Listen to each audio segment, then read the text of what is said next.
So guys మన ఛానల్లో ఉన్నటువంటి నిరుద్యోగ అభ్యర్థులకు ఎస్ఎస్సి కోంబో ప్యాక్ పేరిట ఎస్ఎస్సి సిజిఎల్ సిహెచ్ఎస్ఎల్ ఎంటీఎస్ మరియు హవాల్దార్ మరియు జీడీ ఉద్యోగాలకు అన్నిటికీ కూడా ఒకే రకమైన కోంబో ప్యాక్ని అయితే అందిస్తున్నామండి. 100% సిలబస్ ప్రకారం అన్ని క్లాసెస్ ఉంటాయి. 20 years ఎక్స్పీరియన్స్ ఫ్యాకల్టీ అయితే చెప్తారండి.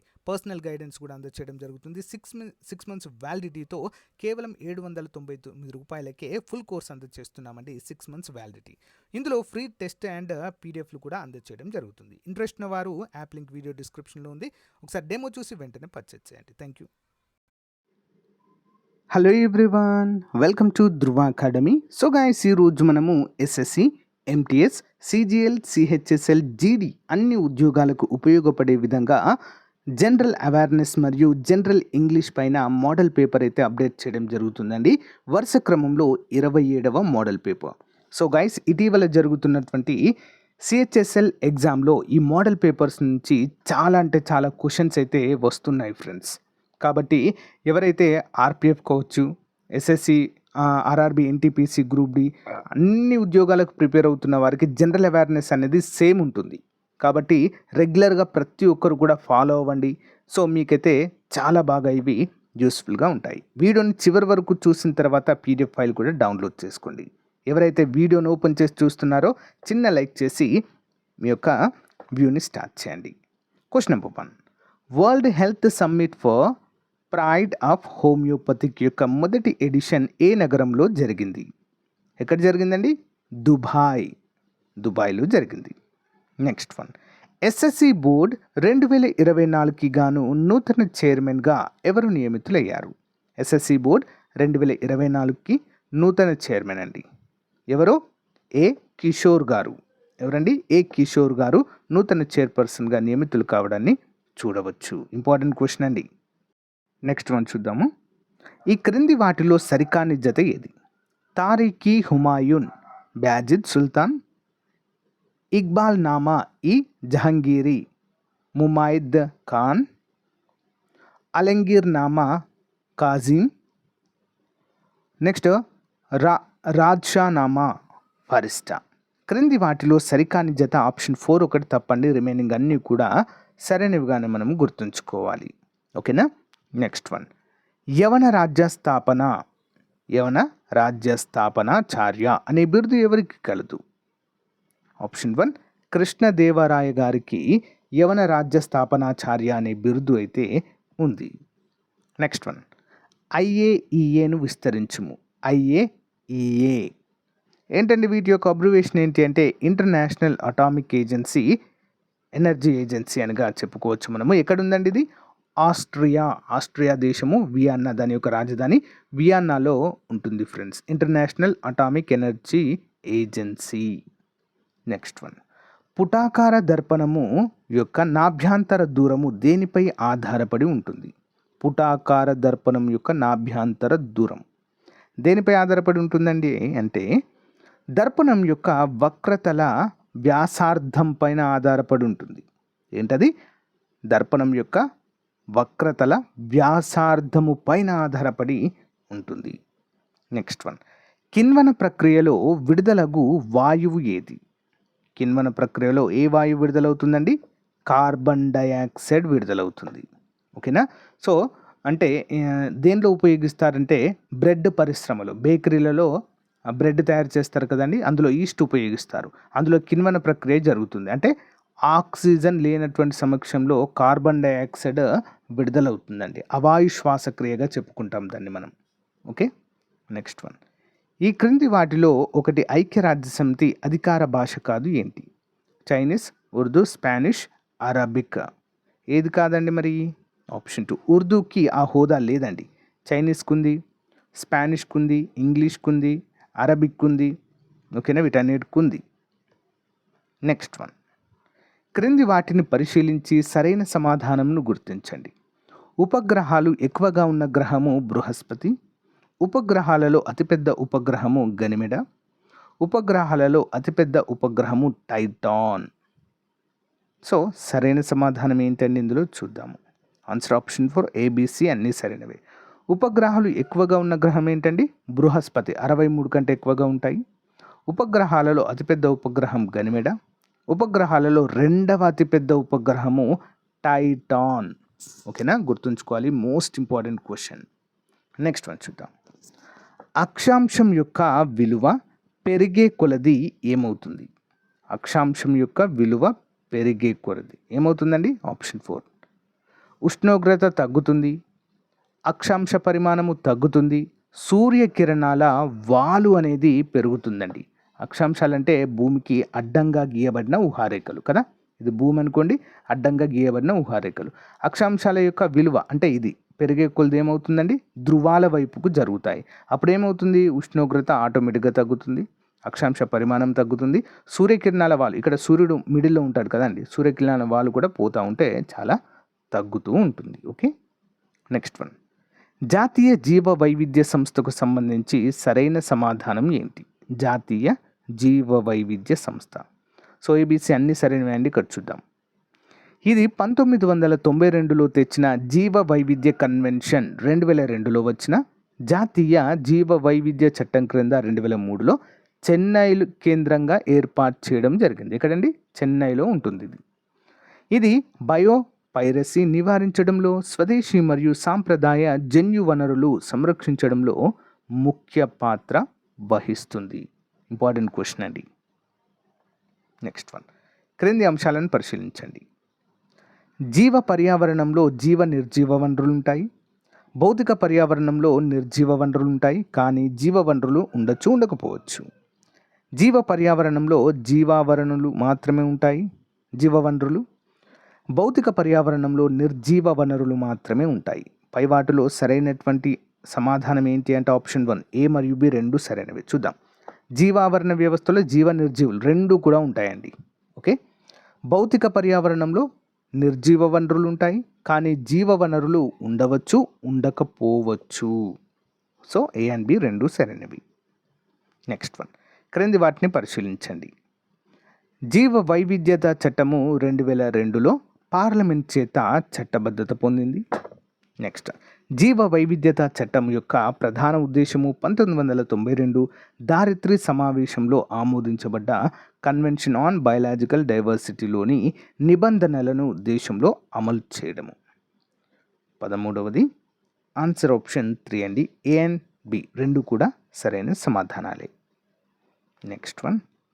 గవర్నర్ నియామకము విషయంలో సర్కారియా కమిషన్ ఈ క్రింది సిఫారసు చేసింది. గవర్నర్ నియామకం విషయంలో సర్కారియా కమిషన్ ఈ క్రింది సిఫారసు చేసింది. ఏం సిఫారసు అండి ఇది? Answer option 1. గవర్నర్కి 5 సంవత్సరాల స్థిర పదవి కాలము ఉండాలి అనేటువంటి సిఫారసు చేయడం అయితే జరిగింది. Important question. Next one. స్వేచ్ఛ, సమానత్వం మరియు సౌభ్రాతృత్వము సూత్రాలను భారత రాజ్యాంగము ఏ రాజ్యాంగం నుండి గ్రహించింది? స్వేచ్ఛ, సమానత్వం మరియు సౌభ్రాతృత్వము ఎక్కడి నుంచి గ్రహించామండి? ఇది ఫ్రెంచ్ నుంచి గ్రహించాము. ఓకేనా, ఫ్రెంచ్ రెవల్యూషన్ నుండి అయితే రావడం జరిగిందండి. ఇవన్నీ ఆ స్ఫూర్తితో తీసుకోవడం అయితే జరిగింది. Next one. Court of record అంటే ఏంటి? కోర్ట్ ఆఫ్ రికార్డ్ ఏంటండి? ఆప్షన్ 3. ఏ కోర్టు నిర్ణయము అనుసరణీయము, దృశ్యాంతముగా ఉంటుందో ఆ కోర్టు అండి. కోర్ట్ ఆఫ్ రికార్డ్ అంటే ఏంటి? ఏ కోర్టు నిర్ణయము అనుసరణీయంగా ఉంటుందో, దృశ్యాంతంగా ఉంటుందో ఆ కోర్టు అండి. ఫర్ ఎగ్జాంపుల్, ఒక కోర్టులో ఒక నిర్ణయం వెలువడించబడిందండి, తీర్పు. ఆ తీర్పును రికార్డ్ చేసి పెడతారు. మళ్ళీ ఫర్దర్గా ఇంకెక్కడైనా లైక్ కింది కోర్టుల్లో కానీ ఇంకెక్కడైనా ఇలాంటి సేమ్ కేసు వచ్చినప్పుడు అది ఉపయోగపడుతుంది. Okay, next one. అభివృద్ధి చెందుతున్న దేశాలలో ప్రజల తలసరి ఆదాయము తక్కువగా ఉండడానికి ప్రధాన కారణం ఏంటి? ఆన్సర్ ప్రదర్శన ప్రభావం అండి. ఓకేనా, ప్రదర్శన ప్రభావం, తలసరి ఆదాయం తక్కువగా ఉంటుందండి ఇక్కడ అభివృద్ధి చెందుతున్న దేశాలలో. ఇది ఇంపార్టెంట్ అండి. అభివృద్ధి చెందుతున్న దేశాలు త్వరగా అభివృద్ధి చెందాలంటే తలసరి ఆదాయం పెరగాలి. అలాంటప్పుడు అభివృద్ధి చెందిన దేశంగా మారుతుంది. కానీ ఇక్కడ అలా జరగదు. ఓకే, గమనించాలి. Next one.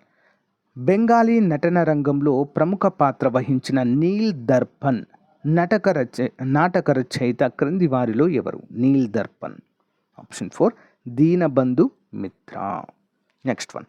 అక్బర్ ఆస్థానంలోని గొప్ప సంగీత విద్వాంసుడుగా పేరుగాంచిన వారు ఎవరు? అక్బర్ సంస్థానంలో గొప్ప సంగీత విద్వాంసుడు ఎవరు?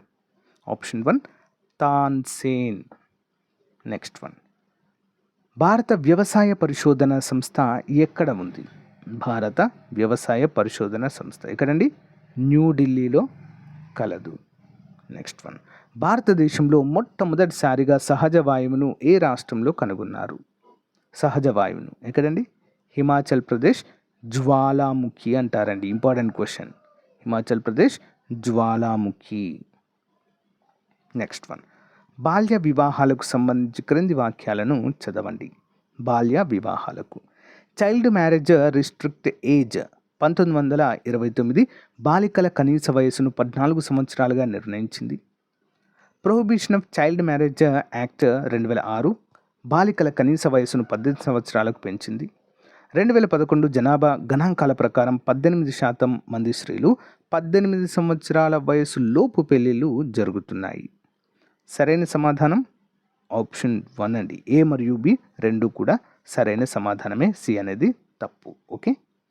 నెక్స్ట్ వన్, హిందూ వృద్ధి రేటు అధిగమించిన ప్రణాళిక ఏది? హిందూ వృద్ధి రేటు ఆన్సర్ ఆప్షన్ 4 6వ పంచవర్ష ప్రణాళిక. నెక్స్ట్ వన్, భారతదేశానికి ఒక ప్రణాళికా సంఘం ఉండాలని సూచించిన మొట్టమొదటి వ్యక్తి ఎవరండి? ఆన్సర్ ఆప్షన్ 1 సుభాష్ చంద్రబోస్, నేతాజీ గారు. నెక్స్ట్ వన్, మొదటి పంచవర్ష ప్రణాళిక 1951-56 కాలంలో దేనికి ప్రాధాన్యత ఇవ్వడం జరిగింది? ఫస్ట్ ఫైనాన్షియల్ ప్లాన్లో దేనికి ఇవ్వడం జరిగిందండి? ఆన్సర్ ఆప్షన్ 4 అండి. వ్యవసాయము మరియు నీటిపారుదలకు చాలా ఎక్కువగా ప్రాధాన్యత ఇవ్వడము జరిగింది. నెక్స్ట్ ఇంగ్లీష్ చూద్దామండి. English language and comprehension. He cannot forget the losses that he has suffered. Change into simple sentence. కాంప్లెక్స్లో ఉంది, దీన్ని సింపుల్గా మార్చమని అడుగుతున్నారు. He cannot forget the loss that he has suffered. Answer option 2 అండి. He cannot forget the losses suffered by him. By him అనేది వస్తుందండి ఇక్కడ. Next one, although very ill he goes to his work. Change into compound sentence. Complex to compound. 27 answer వచ్చేసి option 1. He is a very well but he goes to his work. Next one, it all ended according to my expectations. It all ended according to my expectation. Change into complex sentence అంటున్నారండి. 28 answer option 3. It all ended as I expected. Important. Next one, choose the right preposition అంటున్నారు ఇక్కడ. What are you looking dash. What are you looking. 29 answer option 3 అండి. Looking at. What are you looking at అంటే అక్కడ ఏం చూస్తున్నావు అని అర్థం. He run dash the village. He run dash the village. Answer through the village. Through the village. Next, fill in the blank with a suitable word అంటున్నారు. I dash all the place of shah. I dash all the place of shah. 31 ఆన్సర్ ఆప్షన్ 4. I have studied all the place of Shah. Next one, she dashed to hear only friends for more than a year. She dashed to hear only friends for more than a year. Answer option 4. She has not spoken to her only friends for more than a year. Next, antonym of random.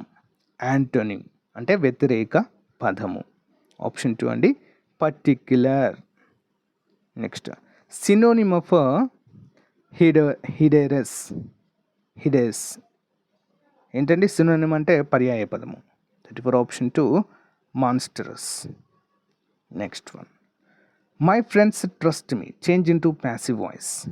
Active వాయిస్లో ఉంది my friends trust మీ, దీన్ని passive వాయిస్లోకి అయితే మార్చాలి.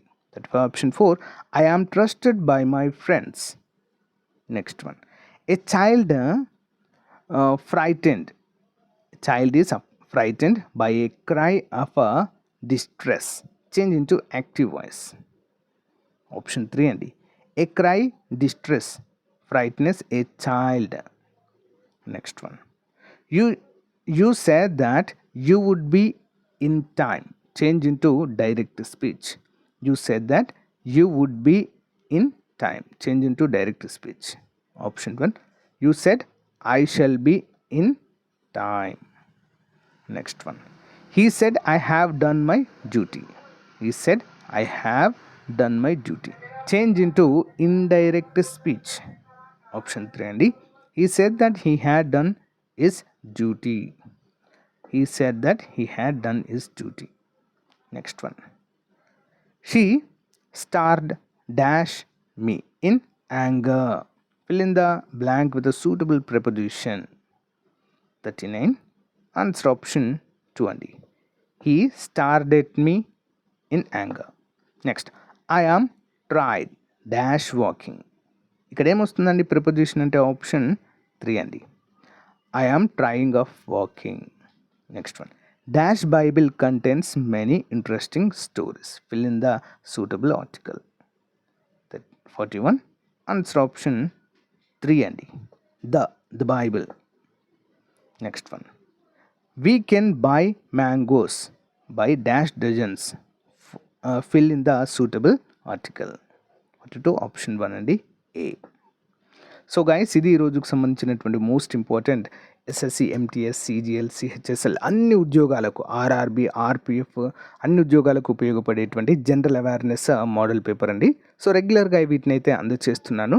Daily ఒక SSC model paper, మరొక RPF model paper అందజేస్తున్నాను. రెగ్యులర్గా follow అవ్వండి. ఓకేనా? Thank you guys. Thank you for support. Have a nice day. Bye.